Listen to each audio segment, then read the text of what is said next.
A series of questionable officiating calls against Caitlin Clark has sparked a major controversy, sending shockwaves through the league. Screening action down low. Clark has to get open.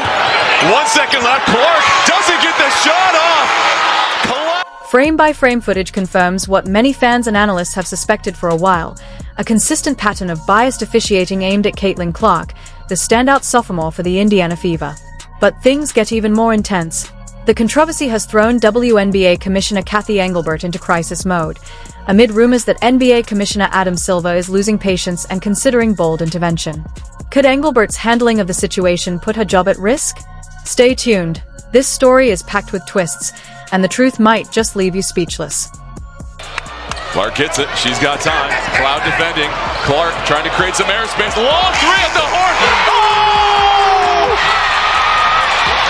Caitlin Clark rising from the ashes here in the third quarter. The Indiana Fever went head-to-head with the Atlanta Dream in a heart-stopping 91-90 loss. On paper, it was a showcase of star power, with Caitlin Clark, Aliyah Boston, and Kelsey Mitchell delivering a powerhouse performance. Clark alone racked up 27 points, 11 assists, and 5 rebounds, tying Courtney Vandersloot's record for the most 20-point, 10-assist games in WNBA history. And here's the jaw-dropper. Clark accomplished that feat in just 42 games, while Vandersloot took over 400. She also became the 4th fastest player to hit 800 career points. Please don't forget to like the video and subscribe my channel for more awesome content. Thanks. By all accounts, this should have been a night for celebration, a moment that had fans buzzing and analysts praising Clark's meteoric rise. But instead, something else stole the spotlight. A viral, frame-by-frame breakdown circulating on social media has shifted the conversation entirely. The video appears to reveal a deeply troubling pattern of officiating, one that seems systematically stacked against Clark. We're not just talking about the occasional bad call. This footage captures missed whistles, phantom fouls, and blatant no-calls that seem far too frequent to dismiss as coincidence. What's more, the silence, or lack of action, from the WNBA has only intensified the outrage. Rather than dousing the flames, the league's response has thrown gasoline on an already explosive situation. One of the things that's going on social media right now, as we speak, is the WNBA referees are getting destroyed. And I mean, they are getting crushed online. Honestly, they're getting crushed during every single game. I've seen a lot of people come out and say, the WNBA referees, is this what it's about? Because they're the worst referees in the history of any referees. And here's where things take a dramatic turn. Clark was hit with questionable fouls while playing solid, textbook defense, standing vertical, no movement, and yet still getting whistled. In contrast, similar contact by opponents went uncalled. This isn't random, it looks targeted. The pattern is so obvious even casual fans, analysts, and celebrities are speaking out. When golfers are calling out basketball refs, you know it's serious. What's worse? The WNBA's silence. No statements. No reviews. Not even the usual "we're looking into it." The lack of response is fueling a viral backlash, with media and fans suggesting the league is uncomfortable with Clark's stardom. And it's not just about one player. Clark is single-handedly driving attendance, TV ratings, and sponsorships, drawing nearly 70% of the league's viewership. Yet instead of embracing her, some believe the league is trying to contain her. A hot MIC incident even exposed broadcasters being given scripted talking points on how to discuss Clark. If media coverage is being controlled, is officiating too? At the center of it all is WNBA Commissioner Cathy Engelbert, now under fire. NBA Commissioner Adam Silver, who oversees the WNBA, is reportedly watching closely and losing patience. With the league at a critical crossroads, this controversy could reshape its future. You know what's funny about the commissioner of the WNBA?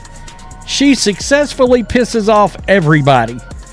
Regardless of which side you're on, it seems like she's either getting called a racist, but at the same time trying to prop up players that clearly are not in the same marketable lane. And the story takes another twist.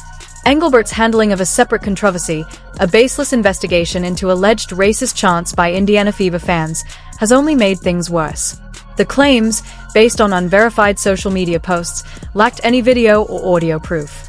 The accuser's account is now locked, and the supposed chants were traced back to a YouTuber's laugh track. Even the Chicago Sky coach, formerly with Indiana, heard nothing inappropriate. Yet, the WNBA launched a full investigation with no clear timeline, casting doubt over Indiana's fans. Meanwhile, real threats against players like Clark, Sophie Cunningham, and Lexi Hull, including posts with bullseye targets, are being overlooked.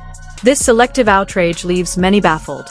Well, there's a couple angles. One is the economic model that drives valuation, so your revenue and our media rights deal and our corporate partnership revenue, and obviously fandom in arena and on digital and social platforms.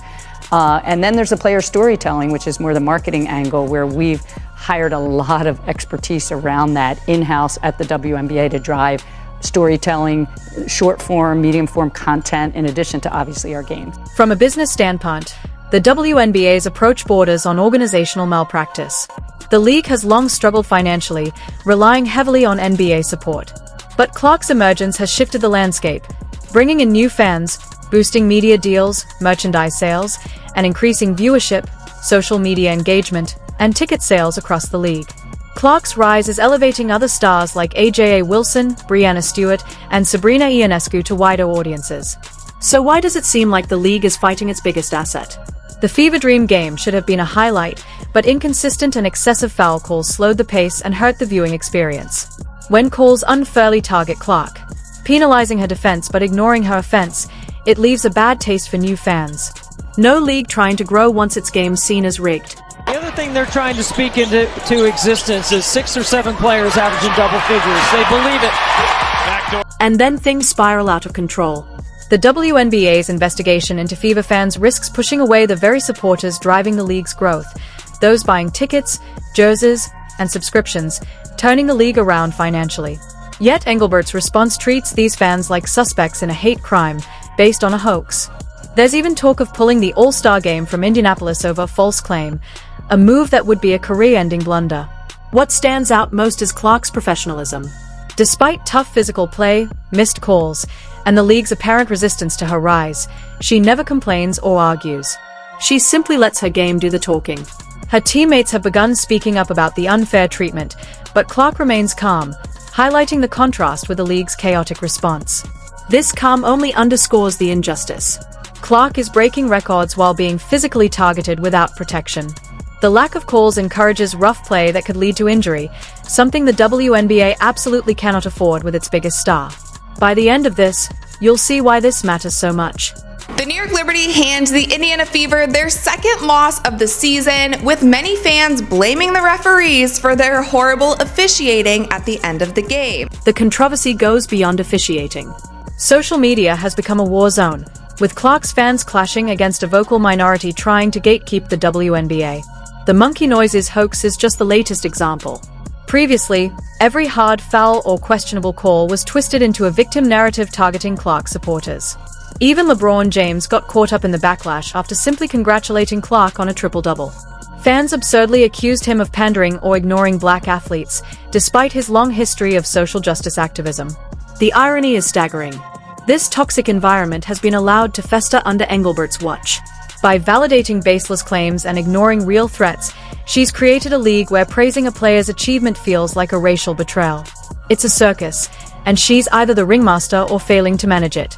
The WNBA now faces 3 choices: admit officiating problems and commit to fairness, ignore the issue and hope it dies down, their current but weakening strategy, or deny the footage's validity, a risky move given how clear it is. Will they call it a transition take foul? They will, and now Clark gets a T in addition. That is an unbelievably costly sequence. No matter what the WNBA decides, the damage is done. The narrative is clear. The league is holding back its biggest star. Fans see Clark getting hammered without calls, while others get free throws for minimal contact. The viral compilation makes this undeniable. But this isn't just about Clark. It's about the future of the WNBA. Clark's recent left quad strain, sidelining her for at least 2 weeks, has had a major impact on ticket prices and attendance. As the Fever's star guard and the 2024 #1 draft pick, she's been a key driver of record-breaking crowds and viewership, contributing about 26.5% of the league's 2024 revenue. Since her injury announcement on May 25, 2025, Ticket prices for Fever games have plummeted, dropping 41% overall, with some games falling as much as 71%. High-profile matchups moved to larger venues to accommodate clock-driven demand now face lower excitement and attendance.